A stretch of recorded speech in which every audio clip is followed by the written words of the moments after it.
नमस्कार दोस्तों, मैं स्टूडियो थी राजन से राजेंद्र कुमार। आज हम लोग अर्थव्यवस्था का सीरीज शुरू कर रहे हैं। लुसेंट का अर्थव्यवस्था जो है कोई भी एग्जाम के लिए पर्याप्त नहीं है, ठीक। विशेष करके पीसीएस लेवल का जो एग्जाम होगा उसके लिए पर्याप्त नहीं होगा, ठीक। इसमें आपको एक जनरल नॉलेज होगा, सामान्य नॉलेज, जिसमें 10 क्वेश्चन में 500 करके आइएगा। वैसे अर्थव्यवस्था जो होते हैं करंट बेस्ड क्वेश्चन अधिक पूछ जाते हैं। तो चलिए वैसे फैक्ट हम निकालते हैं इसमें से जो आप लोग याद करने लायक है, समझाते हैं। और वीडियो आप लोग का अच्छा लगे तो वीडियो को लाइक कीजिएगा, सब्सक्राइब कीजिएगा और शेयर कीजिएगा। सबसे पहले जो दिया है वो दिया अर्थशास्त्र और अर्थव्यवस्था क्या है। तो अर्थशास्त्र में आर्थिक गतिविधियों का अध्ययन किया जाता है, जैसे बेरोजगारी, गरीबी, प्रति व्यक्ति आय कितना है, जीडीपी में वृद्धि क्या है, इस संसाधन का प्रयोग किस तरह से हो रहा है, उसका अध्ययन किया जाता है। परिभाषा जानने की आपको कोई आवश्यकता है नहीं। आगे हम बढ़ेंगे, आगे बढ़ते हैं तो क्या लिखा है, अर्थव्यवस्था की परिभाषा। अर्थव्यवस्था की परिभाषा बोल के विश्व बैंक का जो विश्व के अर्थव्यवस्था को वर्गीकरण किया गया है, ठीक है, वर्गीकरण जो किया है उसी को आपको डाटा में दिया है। तो ये डाटा आपको बदलते रहते हैं, तो याद करने की ज़्यादा आवश्यकता नहीं है। जो याद करने लायक है उसको हम बता रहे हैं। तो 3 पार्ट में सबसे पहले बांटा गया अर्थव्यवस्था को विश्व बैंक के द्वारा। एक निम्न आय वर्ग वाले, दूसरा मध्य आय वाले, और तीसरा जो होगा वो उच्च आय वर्ग वाले होंगे। मध्य आय वर्ग वाले को 2 भाग में बांट दिया है, एक निम्न मध्य आय वर्ग वाले और दूसरा उच्च मध्य आय वर्ग वाले, ठीक। अब भारत जो है अब वो किस में है, तो मध्य आय वर्ग वाले में आता है। और मध्य में किस में, उच्च या निम्न में, तो निम्न मध्य आय वर्ग वाले में आता है। भारत का जो जीडीपी है, ठीक है, प्रति व्यक्ति सकल राष्ट्रीय उत्पाद जो है वो आपके लगभग में $2000 के आसपास में है। $2000 किस में आएगा, आपको निम्न मध्य आय वाले वर्ग में आएगा। ये जो डाटा है प्रत्येक साल बदलते रहते हैं, तो इसको आप लोग को याद करने की आवश्यकता नहीं है। अर्थव्यवस्था के वर्गीकरण के लिए विश्व बैंक के द्वारा इसमें हमेशा लगभग में संशोधन किए जाते रहे हैं, ठीक। तो इसको डाटा को आप लोग याद करने की आवश्यकता है नहीं। याद करना होगा तो देख लीजिए, इतने देर वीडियो देखे हैं, जो लिखा है वहीं हम रिपीट करके बोलेंगे तो उससे आपको कोई फायदा होगा नहीं। विश्व बैंक का यह वर्गीकरण कब का है, 1 जुलाई 2018 का है। डाटा चेंज हो चुके हैं, ठीक। चलिए, जो याद करने लायक था वो हम आपको बता दिए। उच्च वर्ग आय वाले में कौन देश आते होंगे, इस सब भी दिमाग में आपको आएगा। तो इसमें आपको अमेरिका, ठीक, जो आपको तेल उत्पादक देश है वो सब आ जाएंगे। उसके बाद पश्चिमी यूरोप के देश आ जाएंगे, जिसमें आपको फ्रांस, जर्मनी, ठीक, ब्रिटेन, बेल्जियम, ये सब कंट्री आएगा। जापान एशिया में आ जाएगा। और मध्य आय वर्ग वाले में भारत जैसे कंट्री आएंगे, भारत, बांग्लादेश, पाकिस्तान, चीन, ये सब आएगा। और निम्न आय वर्ग वाले जो देश होंगे उसमें अफ्रीकन कंट्री अधिकांश होंगे, जैसे नाइजीरिया, सूडान, ठीक। चलिए, निजी क्षेत्र और बाजार के सापेक्ष राज्य और सरकार की भूमिका के आधार पर, मतलब निजी क्षेत्र की भूमिका कितनी है किसी अर्थव्यवस्था में, बाजार की भूमिका कितनी है, ठीक, कि दोनों का मिश्रित भूमिका है, उसी के आधार पर विश्व के वर्गीकरण को अर्थव्यवस्थाओं को 3 पार्ट में बांटे हैं। एक हो जाएगा पूंजीगत अर्थव्यवस्था, दूसरा हो जाएगा समाजवादी अर्थव्यवस्था, मतलब साम्यवादी अर्थव्यवस्था, तीसरा हो जाएगा मिश्रित अर्थव्यवस्था। मिश्रित अर्थव्यवस्था को अक्सर लोग समाजवादी अर्थव्यवस्था कह के पुकार लेते हैं, ठीक। तो सबसे पहले हम देखते हैं पूंजीवादी अर्थव्यवस्था। तो पूंजीवादी अर्थव्यवस्था जो होते हैं आपको, इसमें बाजार की भूमिका अधिक होती है। पूंजीवादी अर्थव्यवस्था में बाजार की भूमिका अधिक होती है, इसमें सरकार की भूमिका नहीं होती है। बाजार को सरकार के द्वारा नियंत्रण नहीं किया जाता है, मतलब कोई वस्तु कितना में बिकेगा इसका निर्धारण उत्पादन करने वाले लोग करेंगे और खरीदने वाले लोग करेंगे, ठीक। उत्पादन करने वाले लोग ज़्यादा होंगे, खरीदने वाले लोग कम होंगे, तो वस्तु कम में बिकेगा, मांग और पूर्ति के तरफ बिकेगा, ठीक, पूंजीवादी में। तो पूंजीवादी अर्थव्यवस्था की क्या विशेषता है, इसमें सरकार हस्तक्षेप, लेसेस फेयर की नीति अपनाती है। मतलब सरकार बाजार में हस्तक्षेप नहीं करती है, बाजार में अपने खुद से दाम तय नहीं करती है, बाजार खुद अपना दाम को तय कर लेता है, ठीक। तो हस्तक्षेप की नीति किसमें अपनाई जाती है, पूंजीवादी अर्थव्यवस्था में, ठीक। और हस्तक्षेप की नीति किसमें अपनाई जाती है, और हस्तक्षेप की नीति पूंजीवादी अर्थव्यवस्था में अपनाई जाती है, ठीक, जिसे लेसेस फेयर भी हम इंग्लिश में कहते हैं, फेमस वर्ड है, ठीक है। बाजार की भूमिका सबसे अधिक होती है, मतलब बाजार की भूमिका ही होती है, सरकार की भूमिका कम होती है। सरकार पुलिस की तरह काम करता है, क्यों, सुरक्षा प्रदान करता है, ठीक, कि कोई पूंजीवादी को लूट तो नहीं रहा है, ठीक, या लोगों को पूंजीवादी जो है अपना मतलब जबरदस्ती क्या करते हैं, क्रिमिनल का, जैसे पुलिस जैसे भूमिका निभाती है ना कानून व्यवस्था बनाए रखने की, वैसे ही सरकार भूमिका निभाता है। ये आपको पूंजीवादी अर्थव्यवस्था की सबसे बड़ी विशेषता है।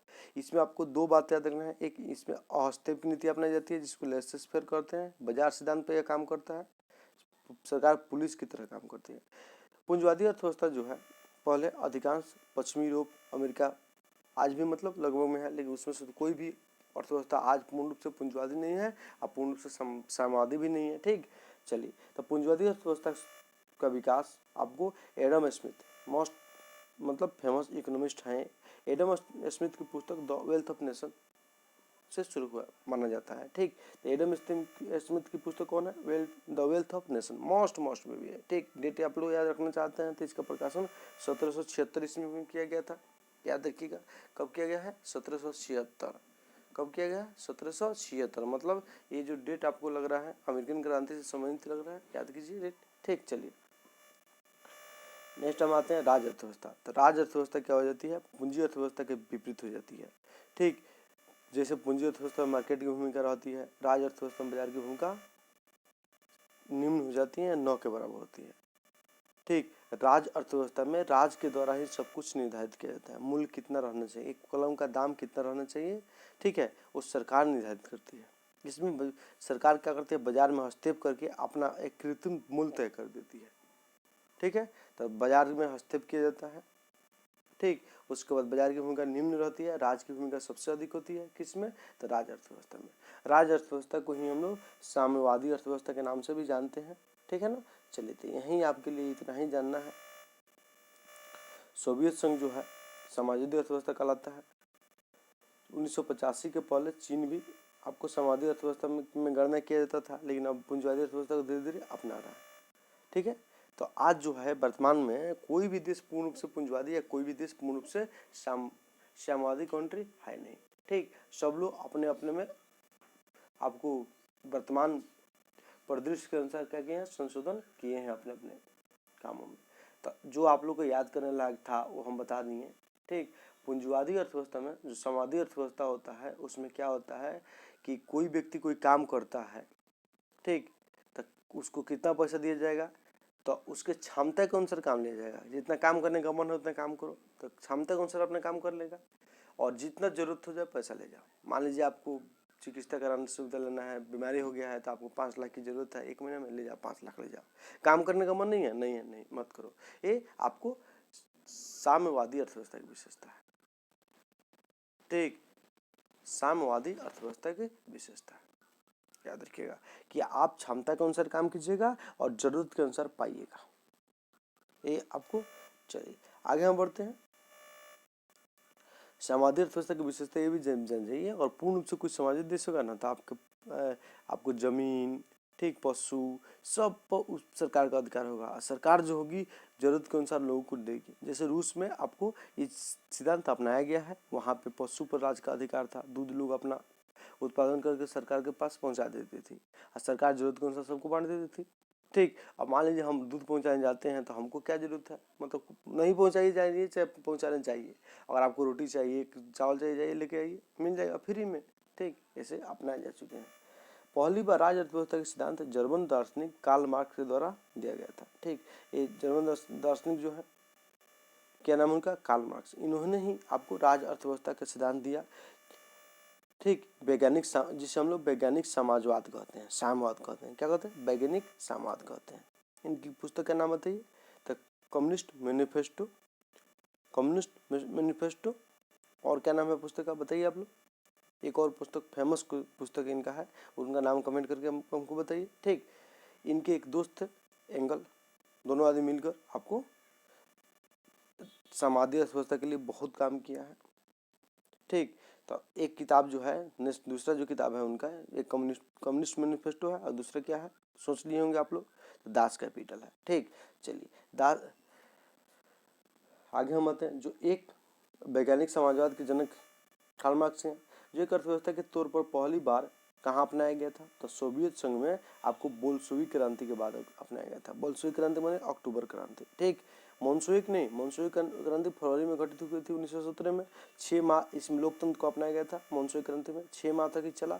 उसके बाद बोल्शेविक क्रांति को आपको लेनिन के द्वारा किया गया और लेनिन के द्वारा साम्यवादी अर्थव्यवस्था को अपनाया गया। ठीक, और रूस में आपको रूस हो गया, और चीन में जब माओ की क्रांति हुई आपको 1949 वाला, उसके बाद इसको लाया गया। लेकिन 85 के बाद इसमें चीन के द्वारा संशोधन कर दिया गया है। और रूस भी आज साम्यवादी देश है, लेकिन फिर भी इसने भी अपना आपको थोड़ा सा संशोधित करने का काम किया है। चलिए आगे हम बढ़ेंगे हम लोग।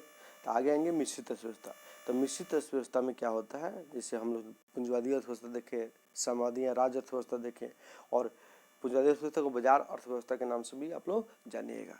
तो मिश्रित अर्थव्यवस्था जो होंगे उसमें क्या होगा, राज्य अर्थव्यवस्था और पूंजीवादी अर्थव्यवस्था दोनों का लक्षण नजर आएगा।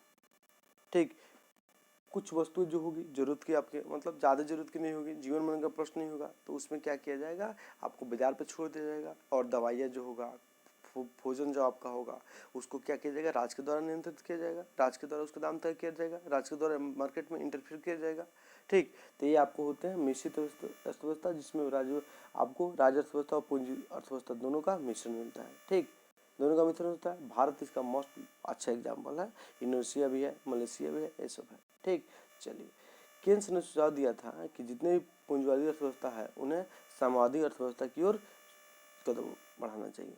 यही केन्स जो है आपको 1929 के आर्थिक मंदी से निकलने के लिए विश्व को उपाय समझाए थे।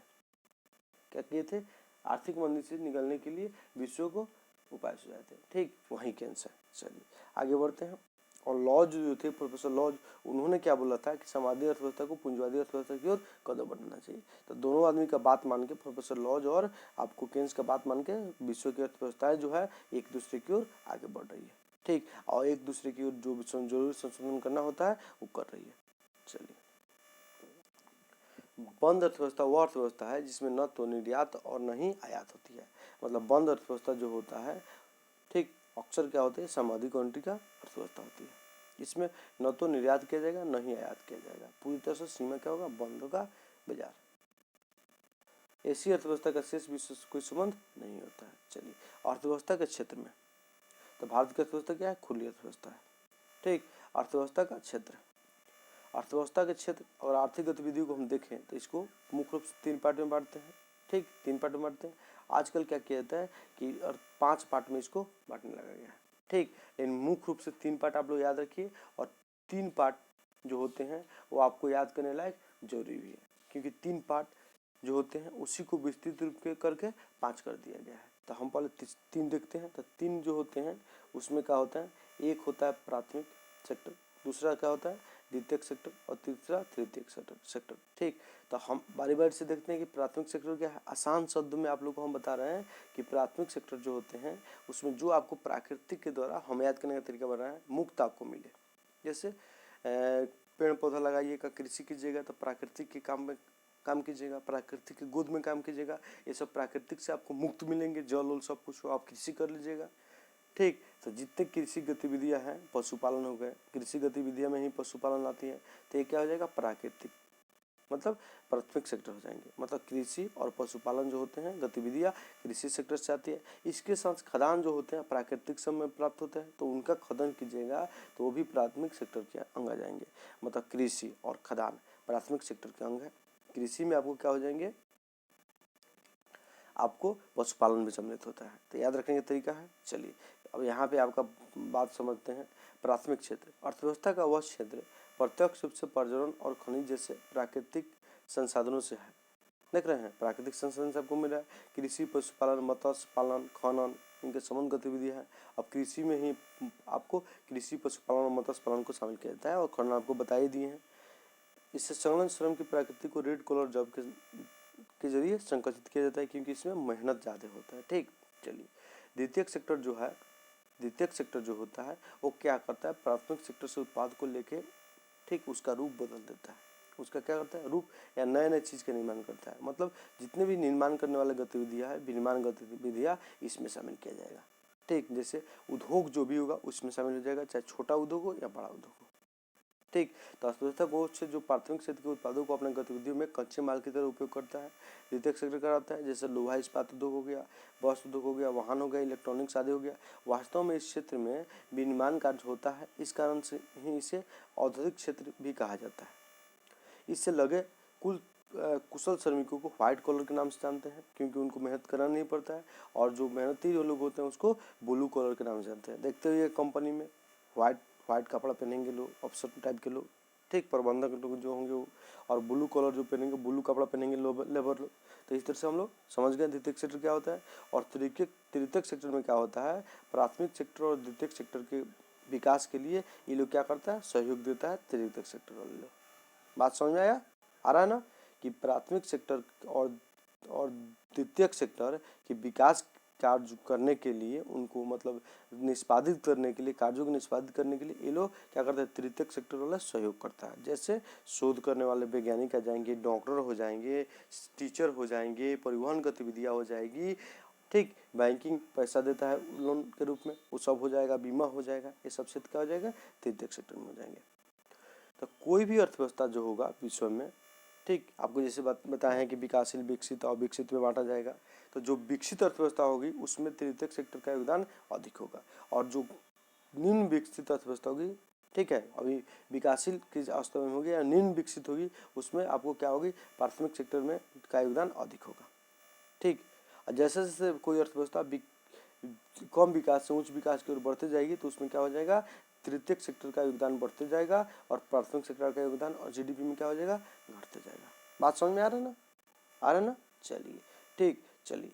तो भारत में जो है, भारत में क्या होता है, 3 सेक्टर, प्राथमिक, द्वितीय, तृतीयक हम देखते हैं। तो प्राथमिक सेक्टर का योगदान 14% के आसपास में है, 27% के आसपास द्वितीय, और तृतीयक आपको 55 के आसपास में है। तो तृतीयक सेक्टर का योगदान सबसे अधिक है जीडीपी में, ठीक, और प्राथमिक सेक्टर का योगदान कम है, लेकिन फिर भी अभी बहुत है, 14% बहुत होता है। अमेरिका में 1% से भी कम योगदान है, क्योंकि वहाँ अर्थव्यवस्था बहुत अति विकसित है। तो भारतीय अर्थव्यवस्था जो होती है विकासशील की श्रेणी में आती है, निम्न विकसित अर्थव्यवस्था के रूप में, निम्न मध्य आय वर्ग वाले अर्थव्यवस्था में हम रखते हैं, जैसे पहले बता दिए। भारतीय अर्थव्यवस्था एक श्रम अधिकतर अर्थव्यवस्था है, ठीक, क्योंकि इसमें श्रम के द्वारा ज़्यादा काम करती किया जाता है।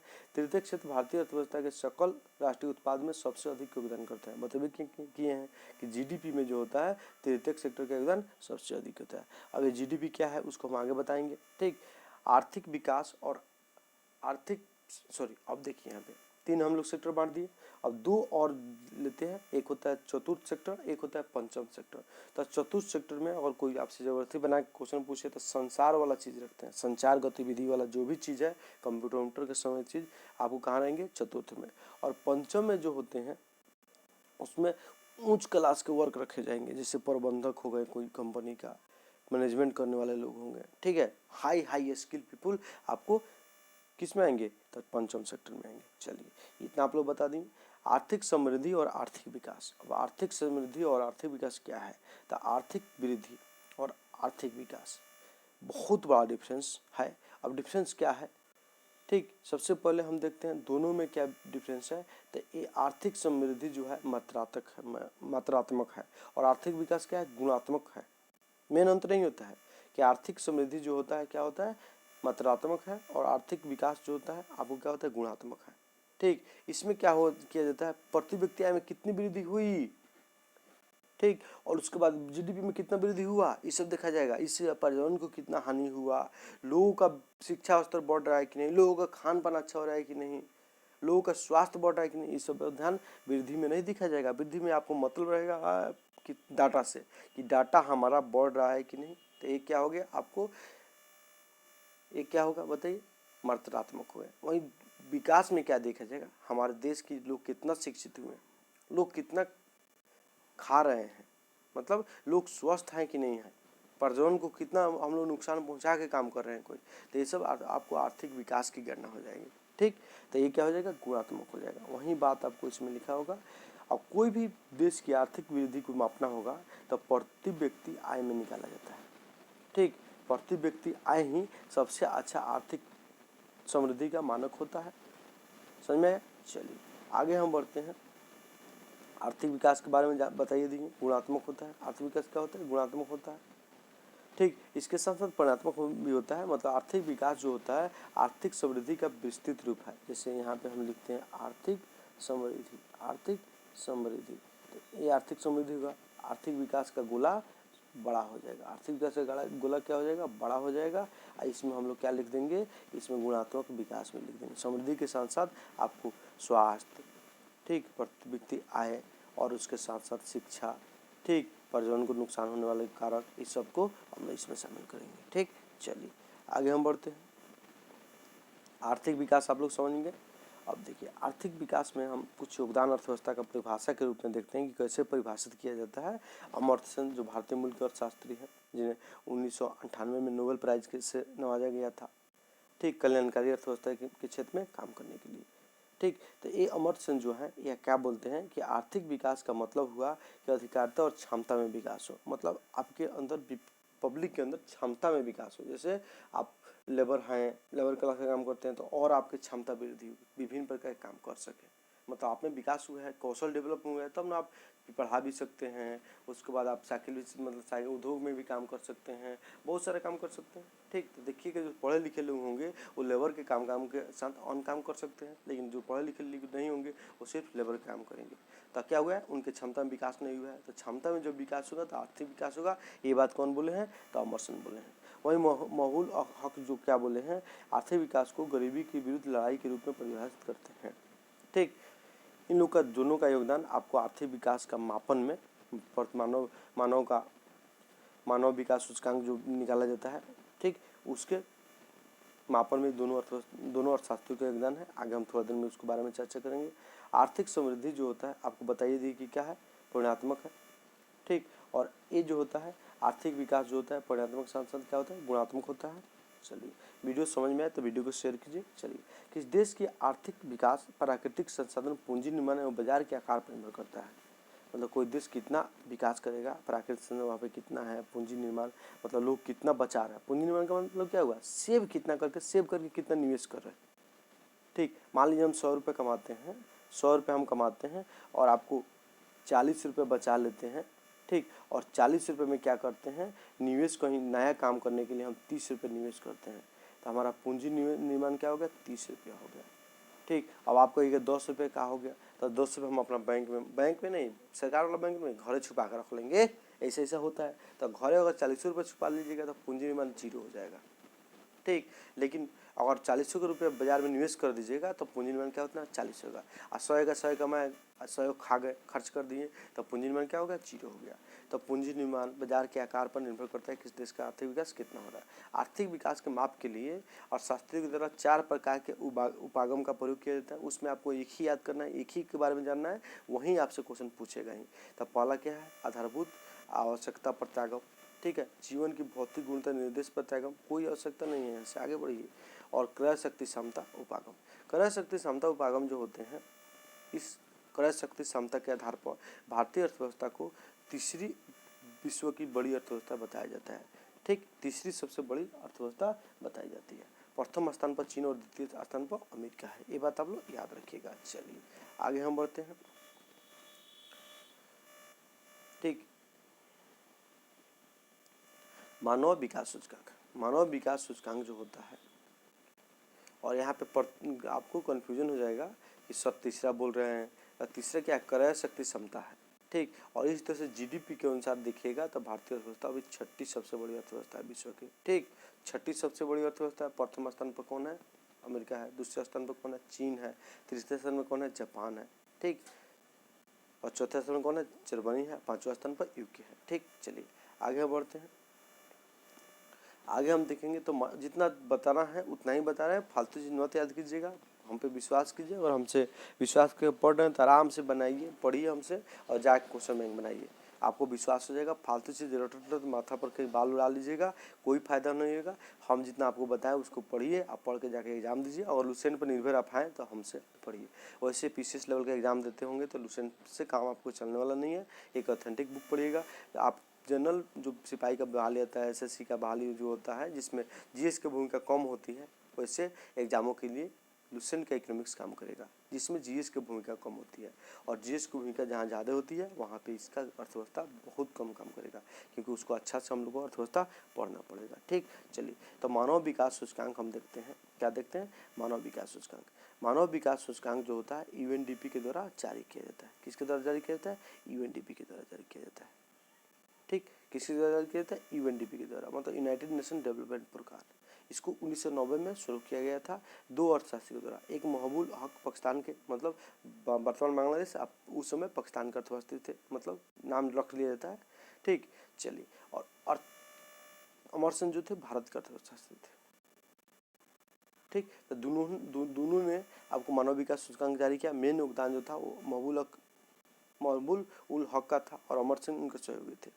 इन्होंने मानव विकास रिपोर्ट जारी करने के लिए 3 प्रकार को आधार लिया, और लिया भी जाता है। यूएनडीपी की तरफ जो मानव विकास रिपोर्ट आता है 2020 में जारी किया गया है, 21 में जारी किया गया है 20 के लिए, तो 20 के लिए भारत का क्या है? 131वां स्थान है। ठीक, चलिए, तो इसमें देखते हैं जीवन प्रत्याशा, शिक्षा और आय, 3 सूचकों के आधार पर मानव विकास रिपोर्ट जारी किया जाता है। याद रखिएगा, जीवन प्रत्याशा, शिक्षा और आय।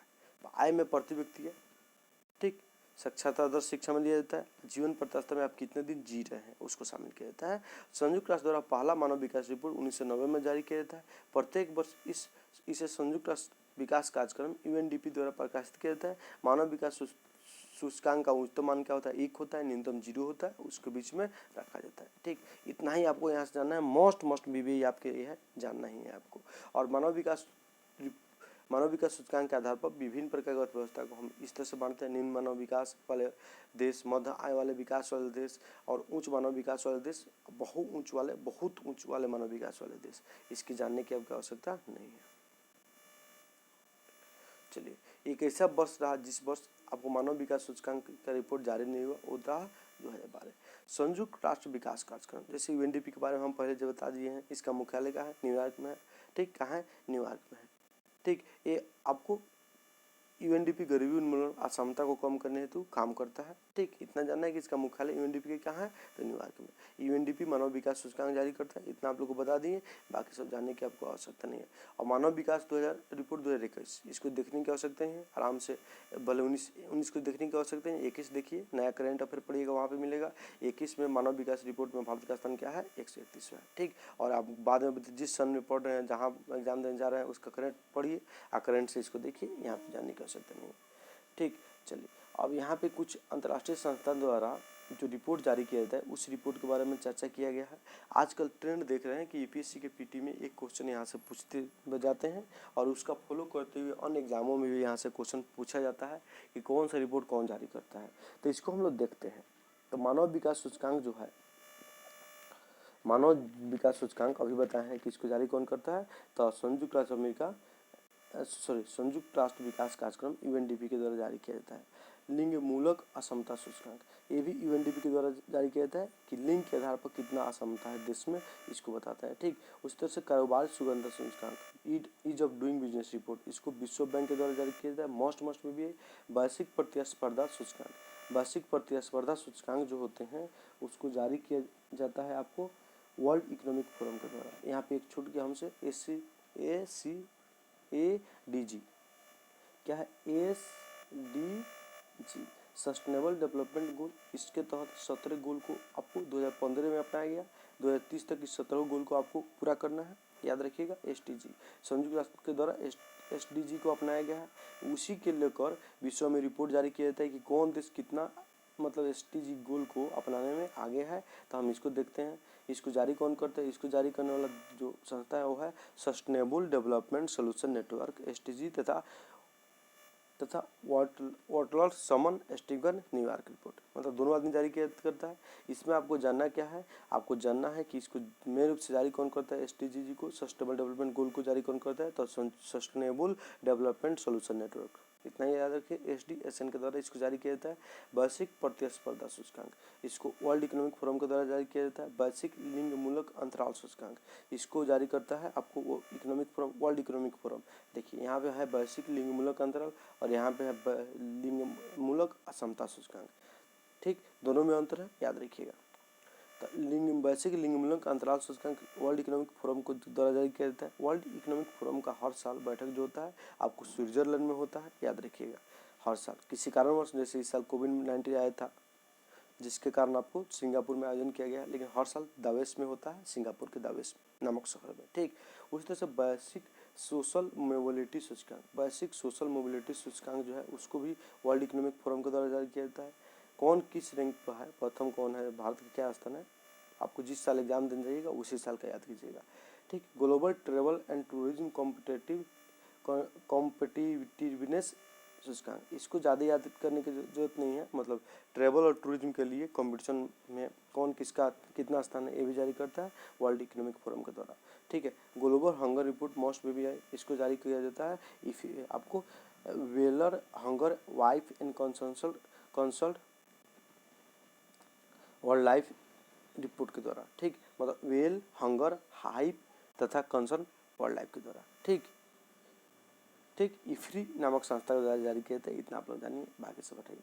इकोनॉमिक फ्रीडम रिपोर्ट जो जारी किया जाता है वो आपको इकोनॉमिक फ्रीडम नेटवर्क द्वारा जारी किया जाता है। Economic freedom around the world दिया है नाम, लेकिन इकोनॉमिक फ्रीडम रिपोर्ट के नाम से आप याद रखिएगा, इकोनॉमिक फ्रीडम नेटवर्क द्वारा इसको जारी किया जाता है। बेसिक नवचार सूचकांक जो होता है उसको जारी किया जाता है Cornell Johnson SC college of business और इंस्टीट्यूट के द्वारा। ठीक, इंस्टीट्यूट विश्व संबंध संगठन, इसको मतलब बेसिक college Johnson SC college of business institute विश्व बौद्धिक संपदा सूचकांक। तो इंस्टीट्यूट के नाम कभी कभी पूछे जाएंगे कि नवचार सूचकांक के लिए इंस्टीट्यूट के द्वारा इसको जारी किया जाता है, इतना आप याद रखिएगा। बेसिक प्रतिभा प्रतिस्पर्धा सूचकांक, इसको भी इंस्टीट्यूट के द्वारा ही जारी किया जाता है। और एक Adecco group of business Tata communication ये सब है, तो इंस्टीट्यूट के नाम क्यों नहीं याद रख सकते हैं वहाँ पे, वैसे उसका नाम याद रखने की कोई आवश्यकता भी नहीं है आपको। विश्व हैप्पी इंडेक्स जो जारी किया जाता है वो जारी किया जाता है आपको, ये भी आपको वैक्नोकोर school of economics university of ultra, ये सब नाम छोड़िए, नहीं याद कीजिए। विश्व प्रतिस्पर्धा सूचकांक जो जारी किया जाता है IMD कॉलेज, इसको भी कोई आवश्यकता नहीं है। विश्व प्रेस फ्रीडम सूचकांक, ये आपके लिए जरूरी होगा याद करना। विश्व प्रेस फ्रीडम सूचकांक जो है वो रिपोर्ट सेंस फ्रंटियर्स नामक मतलब संस्था के द्वारा जारी किया जाता है। नेक्स्ट आता है ग्लोबल इकोनॉमिक फ्रीडम सूचकांक जो होता है वो आपको जारी किया जाता है सेंटर फॉर सिविल सोसाइटी द्वारा जारी किया जाता है। वर्ल्ड डिजिटल कॉम्पिटिटिवनेस रैंक जो होता है वो जारी किया जाता है IMD वर्ल्ड कॉम्पिटिटिवनेस सेंटर के द्वारा जारी किया जाता है। लोकतंत्र सूचकांक जो होता है वो आपको इकोनॉमिक्स इंटेलिजेंस यूनिट के द्वारा जारी किया जाता है। भ्रष्टाचार सूचकांक जो है आपको ट्रांसपेरेंसी इंटरनेशनल द्वारा जारी किया जाता है। ग्लोबल जेंडर इनक्वालिटी इंडेक्स, यहाँ पे भी असमता वाला आ गया, इसको भी आपको इक्वल मेजर्स के द्वारा जारी किया जाता है। बौद्धिक संपदा सूचकांक जो होता है अमेरिका चैम्बर ऑफ कॉमर्स के ग्लोबल इनोवेशन पॉलिसी सेंटर के द्वारा जारी किया जाता है। और SDG सूचकांक जो आपको बता भी कि सस्टेनेबल डेवलपमेंट सोल्यूशन नेटवर्क द्वारा जारी किया जाता है। अब देखिए इतना सूचकांक है, जारी कौन कौन करता है, थोड़ा नाम याद रखना टफ है आपके लिए, तो हम इम्पोर्टेंट बता दे रहे हैं जो आपको याद रखना ही चाहिए। तो यहाँ पे आप याद रखिएगा मानव विकास रिपोर्ट संयुक्त राष्ट्र अमेरिका द्वारा जारी किया जाता है, संयुक्त राष्ट्र विकास कार्यक्रम द्वारा जारी किया जाता है। लिंग मूलक असमता सूचकांक जो होता है इसको भी UNDP के द्वारा जारी किया जाता है। ठीक, कारोबार सुगमता report ease of doing business report जो होता है उसको विश्व बैंक के द्वारा जारी किया जाता है, ये बात याद रखिएगा। SDG सूचकांक जो होता है सस्टेनेबल डेवलपमेंट सोल्यूशन नेटवर्क द्वारा जारी किया जाता है। ठीक, इतना आप लोग याद रखिएगा। उसके बाद विश्व प्रतिस्पर्धा सूचकांक, बेसिक लिंग मूलक अंतराल सूचकांक, बेसिक सोशल मोबिलिटी सूचकांक और ट्रेवल एंड टूरिज्म कॉम्पिटिटिवनेस सूचकांक, ये चारों को चारों वर्ल्ड इकोनॉमिक फोरम के द्वारा जारी किया जाता है। ग्लोबल हंगर रिपोर्ट इफ्री के द्वारा जारी किया जाता है। ठीक, इतना बात याद रखिएगा। उसके बाद लोकतंत्र सूचकांक के बारे में याद रखिए, इकोनॉमिक इंटेलिजेंस यूनिट के द्वारा जारी किया जाता है। भ्रष्टाचार बोध सूचकांक आपको ट्रांसपेरेंसी इंटरनेशनल के द्वारा मोस्ट में भी है। ग्लोबल जेंडर इनइक्वालिटी इंडेक्स आपको इक्वल मेजर्स के द्वारा जारी किया जाता है। ठीक, अब बाकी SDG सूचकांक आपको बता भी किए हैं कि सस्टेनेबल डेवलपमेंट सोल्यूशन नेटवर्क द्वारा जारी किया जाता है, इतना आप लोग को याद रखना है। चलिए आगे हम बढ़ते हैं। भारत एवं उसके पड़ोसी देशों का प्रदर्शन कितना रहा, कौन सूचकांक में, इसको करंट से आप ऐड कीजिए, करंट से याद कीजिए, बाकी सब याद करने की आवश्यकता नहीं है। एक चीज़ यहाँ पे आपको आता है कि बहुआयामी गरीबी निर्देशांक। ठीक, कौन जारी करता है, तो मानव विकास रिपोर्ट में ही इसको जारी किया जाता है। ठीक, जिससे आपको मानव विकास रिपोर्ट जारी किया जाता है UNDP के द्वारा, वहीं पे इसको भी जारी कर दिया जाता है। बहुआयामी गरीबी सूचकांक जो होता है 10 आधार पर तैयार किया जाता है। कितने आधार पर, 10 आधार पर तैयार किया जाता है, याद रखिएगा। 10 प्रकार के जो वस्तु होते हैं उसमें से आप 1/3 से अधिक प्राप्त करते हैं तो गरीब नहीं है, 1/3 से कम प्राप्त करते हैं तो आप गरीब हैं। ठीक, इतने याद रखिएगा। इसके बारे में यही 10 आधार होते हैं बहुआयामी गरीबी निर्देशांक के, ये बात आप याद जरूर रखिएगा। और इसको बहुआयामी गरीबी निर्देशांक 2010 से जारी किया जाता है, ये भी याद रखिएगा। खुशहाली रिपोर्ट सब आपको करंट में देखने को मिलेगा, ये सब आपको यहाँ याद करने की कोई आवश्यकता नहीं है। करंट आराम से याद कीजिएगा, वहाँ पे आपको मिलेगा, ज़्यादा अच्छा रहेगा करंट से आप याद कीजिएगा। यहाँ पे जैसे आपको बताया है कि बहुआयामी गरीबी सूचकांक, ठीक, 2010 से जारी किया जाता है। 10 आधारों पर इसको जारी किया जाता है, जिसमें आपको स्वास्थ्य, शिक्षा और जीवन स्तर वहीं यूएनडीपी के द्वारा मानव विकास रिपोर्ट में उपयोग किया जाता है। उसी को 10 भाग में बांट दिया जाता है। जैसे स्वास्थ्य में बाल मृत्यु दर, पोषण, शिक्षा में स्कूल के वर्ष, बच्चे नामांकित कितने हुए, जीवन स्तर में रसोई गैस, शौचालय, पानी, बिजली, फ्लोर मतलब फर्श आपका कैसा है, संपत्ति, शब्द को देखा जाता है। ठीक, इस सबको आपको इसमें से 3 गो मेजर जो होता है उसमें से एक तिहाई आप प्राप्त किए तो आप क्या है, गरीब नहीं है, बहुआयामी गरीब नहीं है। 1/3 से कम प्राप्त करें तो आप क्या है, गरीब क्या है। अब डिटेल से देखने के लिए अपना लुसेंट का पेज उलट के एक बार पढ़ सकते हैं, बाकी उतना डिटेल से आपको याद करने की कोई आवश्यकता है नहीं।